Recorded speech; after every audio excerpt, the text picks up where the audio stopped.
US President Donald Trump has stated that negotiations over the proposed peace plan for Gaza have been very successful and expects the first phase of the plan to be completed by the end of the week.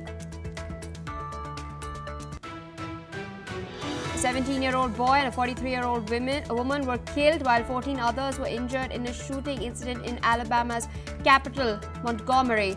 Police say that multiple individuals pulled out weapons and started firing after the first shots were fired. No arrests have been announced so far. An investigation is underway. Activists detained by Israeli authorities from the global Sumud flotilla continue returning home, with citizens of Spain, Tunisia landing in their home countries after being deported. Police are investigating the crime scene in Sydney's inner west after a man allegedly fired up to 100 bullets, wounding 20 people. The suspect is under custody and police have also recovered 2 rifles from the scene. 2 wildfires have destroyed nearly 400 hectares in the north of the French island of Corsica.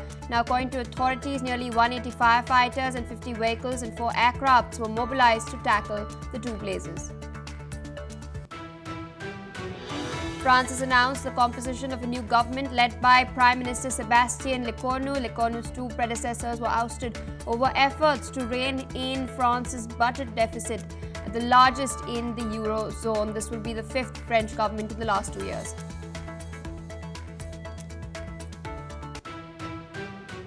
Well, viewers, those are the headlines and our top focus. US President Donald Trump has now announced that talks with Hamas to end the war in Gaza and secure the release of hostages are advancing rapidly. He has stated that technical teams will meet today in Egypt in order to finalize details, with the first phase expected to be completed this week. Trump has described his deal as a great deal for both parties, especially Israel. Listen in. Well, it's a great deal for Israel, and it's a great deal for everybody. And you want to get your hostages back, right? You want them back, or do you not want them back? And it's a great deal for Israel. It's a great deal for the entire Arab world, Muslim world, and world. So we're very happy about it. German Foreign Minister Johann Wadephul, while speaking in Qatar, has reiterated Berlin's support for Israel and Trump's Gaza plan, calling it the best available option and urging its implementation. He has stated that there is a realistic chance for hostages to be released, a ceasefire to be achieved, and humanitarian aid to reach Gaza. Meanwhile, Israel has reported that 48 hostages remain in Hamas's custody, including 7 with German citizenship, of whom now, of course, Germany may also participate in a future international transitional body as envisaged in Trump's plan. Meanwhile, the German foreign minister will travel to Kuwait for an EU-GCC meeting and is scheduled to visit Israel on Monday to discuss the implementation of the plan. With us on the broadcast is Daniela Bloom, political commentator, joining us from Los Angeles in California. Thank you so much for taking out time and speaking to us on NewsX World. Of course, all the drama is in Cairo at the moment. High-stakes negotiations taking place between Israel and Hamas. The U.S. Special Envoy is on ground as well. In the meantime, Hamas has remained mum on the fact that Trump's plan includes a proposal for constituting an international board of peace. Do you think this could then emerge as a sticking point in the negotiations? Well, Hamas today has tremendous pressure from its Arab brothers and sisters, especially from Qatar and Egypt. I trust Trump. I feel that Trump has leverage. And if Hamas does not comply, both Trump and Bibi Netanyahu said, we can do this the easy way or the hard way. It is time for the hostages to come home. It is time to settle. Neither party is going to get exactly what they want. But right now, it's time to get all the hostages home, and this war needs to come to an end. Absolutely. In the meantime, we're also getting to know that the German foreign minister, he is in Qatar, and he's in fact hailed the advancements that have been taking place as far as bringing the hostages home is concerned. That's not all. We're also, in fact, looking at a series of EU-GCC meetings set to take place in Kuwait. Of course, in focus is, peace for the broader region, for Middle East at large, especially long-term peace, long-term solutions. What do you think these meetings will yield? I'm very encouraged. Again, Israel continues to make way more concessions. They have agreed to release 250 Palestinians serving life sentences in Israel, in addition to 1,700 Gazans who've been detained since October 7th with direct involvement in the slaughtering that happened for our 48 hostages. So there is real motivation on Israel's side. There is pressure internationally. Hamas needs to do what's right. And truly, if people are screaming for an end to this genocide, then they should be taking to the streets to demand that Hamas agree to this war-ending framework. All right, ma'am. With that, I would like to thank you for taking our time, sharing your analysis and perspective with us on NewsX World today. Meanwhile, viewers, we're shifting our focus to more developments coming in, this time from the Caribbean. US President Donald Trump has now spoken about the crackdown against drug cartels off the Venezuelan coast. He has stated that overnight, the US Navy had hit another boat carrying illicit drugs to the United States. In recent weeks, the US has conducted at least 4 such strikes in the Caribbean, and now President Trump, while attending a commemorative ceremony marking the 250th anniversary of the US Navy in Virginia, has now made comments on US actions against drug trafficking. He has also stated that these boats are responsible for the destruction of numerous American families and has referred to them as cartel terrorists. This, of course, comes as US tensions with Venezuela is rising over the drug issue, and President Trump has now stated that after the crackdown at sea, the US is now working to counter and block land routes through which the drug trade is being conducted. In fact, Venezuelan President Nicolas Maduro has now slammed President Trump's speech, calling it aggression against Venezuela. Listen in to what Donald Trump had to say. In recent weeks, the Navy has supported our mission to blow the cartel terrorists the hell out of the water. You see that?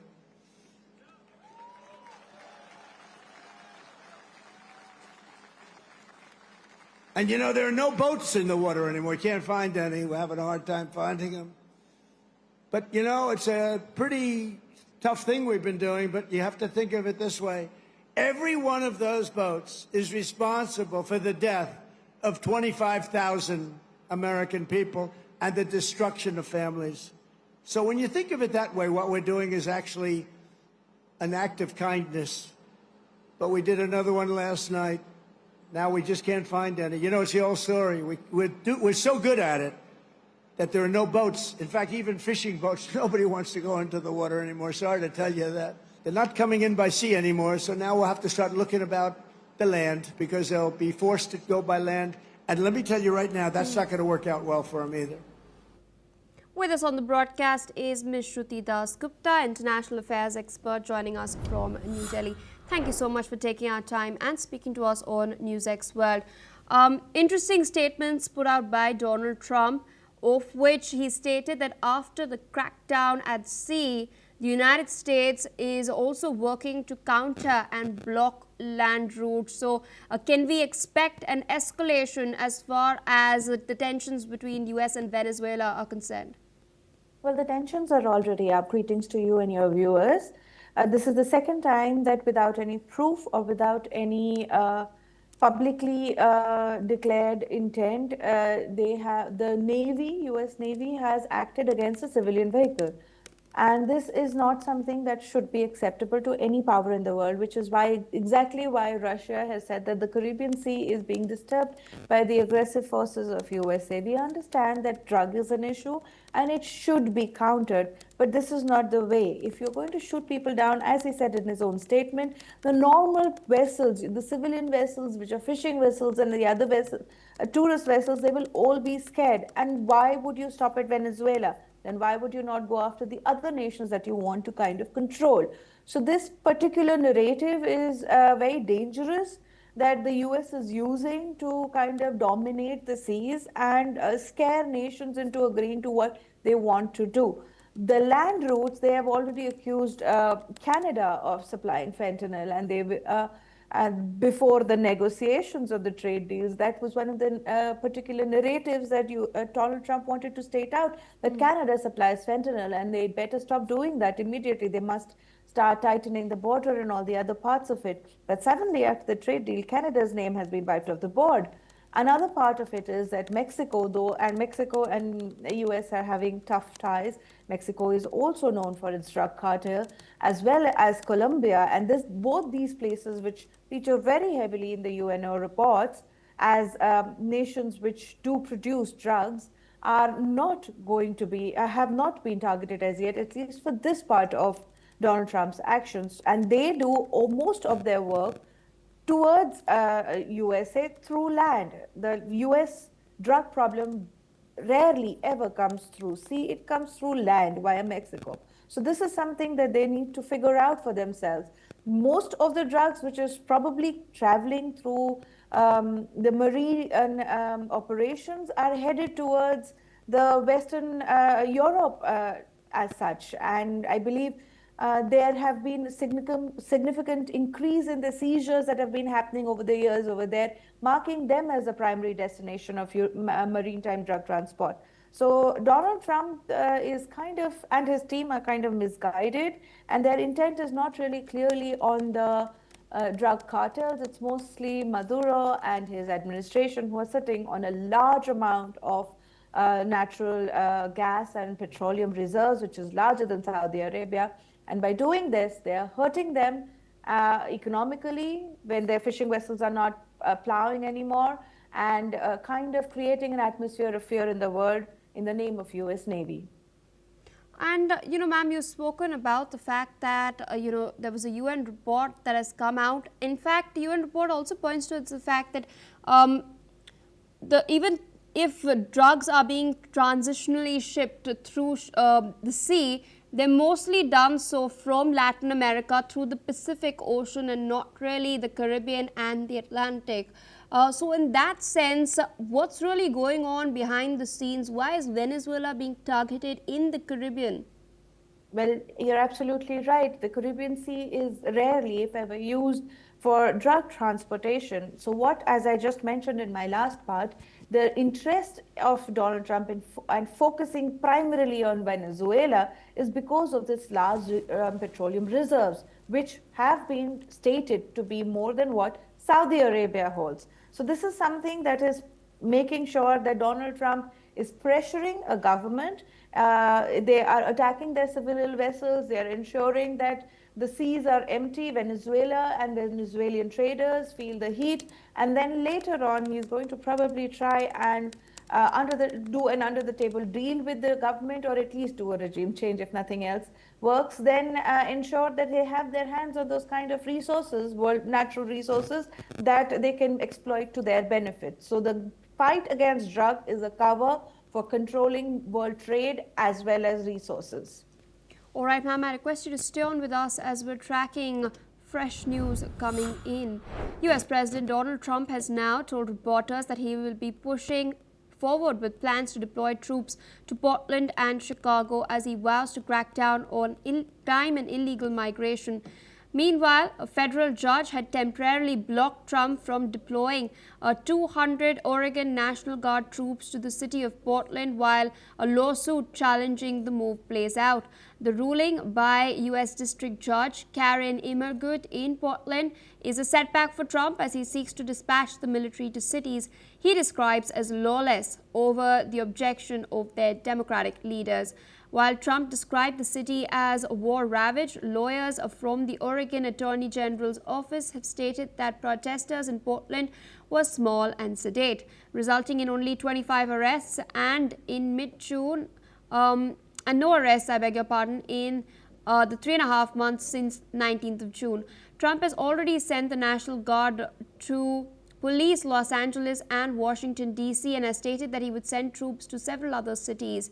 Earlier, Illinois Governor J.B. Pritzker, a Democrat, has stated that Trump was preparing to send 300 National Guard troops to Chicago over his objections. Number one, he's wrong. Number two, I really believe he's afraid for his life somehow. When you can have 40 or 50 people killed over the last couple of months, hundreds of people wounded, there's no place like that in the world. Hundreds of people wounded, 50, 55 people shot and killed. And Pritzker gets up and says, what a wonderful place it is. They need help. Washington, D.C. is now a safe place. You're not going to get mugged or hit. You're not going to get raped. You're not going to get anything. Washington, D.C. went from a hellhole to a safe place. I love the way you nod. Is it true, though? People, a lot of the people right here were mugged. Reporters. And you know what? You're safe now. Nothing. We've had no crime. It took 12 days to solve the problem, 12 days. And we're going to do that in Chicago. We're going to do that in Portland. Now, Portland's different. That's a bunch of paid insurrectionists. But you have a lot of paid people in Chicago, too. I believe the politicians are under threat because there's no way somebody can say that things are wonderful in Chicago. More news coming in from the United States. A violent shooting incident occurred near downtown Montgomery in Alabama late last night. Now, according to Alabama's Lieutenant Governor, the mass shooting, which unfolded near the intersection of Bibbs and Commerce Streets, has left 2 people dead and 14 others injured. Montgomery Police Chief has confirmed that the victims killed have been identified as 17-year-old Jeremiah Morris and 43-year-old Sholanda Williams. He has also added that 7 of the surviving victims are under the age of 17, with the youngest being 16. Now, at least 5 of the injured are hospitalized with life-threatening wounds. Additionally, preliminary investigations indicate that the violence began when an individual targeted in the shooting returned fire, which then prompted multiple people in the crowd to pull out their weapons too and fire shots. No arrests, however, have been made so far. Now, following the incident, Montgomery Mayor Stephen Reed has reportedly announced a $50,000 reward for any information that can help lead to the arrest of the perpetrators. Meanwhile, police officials are now interviewing witnesses and reviewing surveillance footage in an effort to track down the suspects. Still with us on the broadcast is Ms. Shruti Das Gupta. Tragic incident coming in from Montgomery, mass shooting having taken place, and the police is not really able to point out at this moment who exactly is the perpetrator behind this. Reportedly, someone fired a shot that snowballed into other people, taking out their rifles as well, pistols as well, and firing at other people in the crowd. Most of those who've been injured are minors in this incident. Does this then, and we've also seen, a lot of other shootouts take place recently in the United States as well. Do all of these incidents then point towards the U.S. administration and at least them taking an effort to bring about stricter gun laws? Should this be a wake-up call? Well, the Second Amendment, which gives the right to have guns, is something which is non-negotiable in America because that was part of its Civil War doctrine, that the South, when they accepted their losses, they were given the right to hold guns to protect the land that they had captured by the power of that gun. So taking away that law is not going to happen. Any amendments to that would also face a lot of public upheaval as well as pushback from their own party members. There's a large arms lobby that functions in USA, and that does not just apply to the world. There are enough internal buying and selling happening in USA itself. So they would also not appreciate any steps on that regard.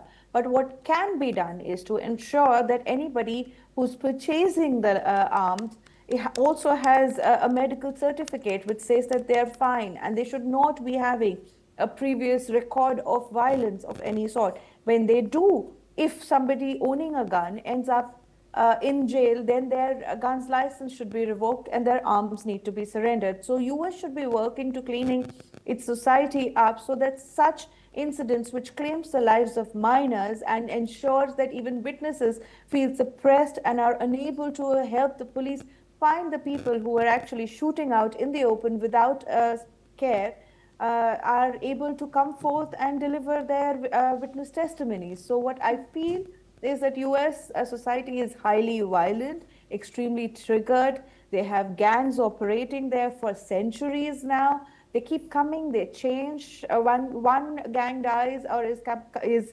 negated by the authorities and another one raises its head up. And with the current extremely volatile politics, tempers always run high, and a small misunderstood statement or a disagreement can lead to a large amount of death toll or injuries, as we can see in this particular case.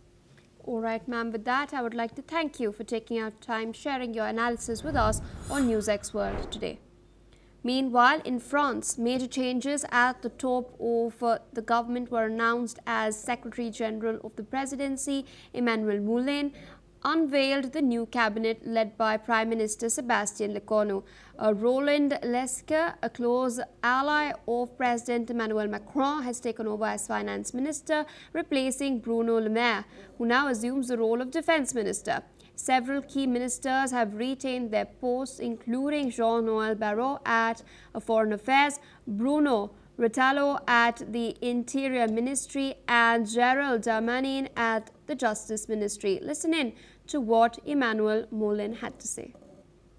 Sur la proposition du Premier ministre, chargé de la planification écologique et énergétique, le Président de la République a nommé Madame Elisabeth Borne, ministre d'État, ministre de l'Éducation nationale, de l'Enseignement supérieur et de la Recherche. Monsieur Manuel Valls, ministre d'État, ministre des Outre-mer. Monsieur Gérald Darmanin, ministre d'État, garde des Sceaux, ministre de la Justice. Monsieur Bruno Retailleau, ministre d'État, ministre de l'Intérieur. Monsieur Bruno Le Maire, ministre d'État, ministre des Armées et des Anciens combattants.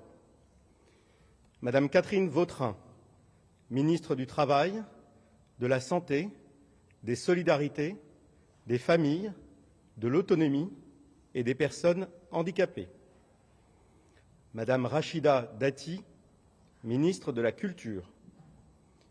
Monsieur Roland Lescure, ministre de l'Économie, des Finances et de la Souveraineté industrielle et énergétique. Monsieur Jean-Noël Barrot, ministre de l'Europe et des Affaires étrangères. Le Président de la République réunira l'ensemble des membres du gouvernement pour un Conseil des ministres qui se tiendra demain à 16h. With that, it's a wrap on this bulletin. More news and updates on the other side.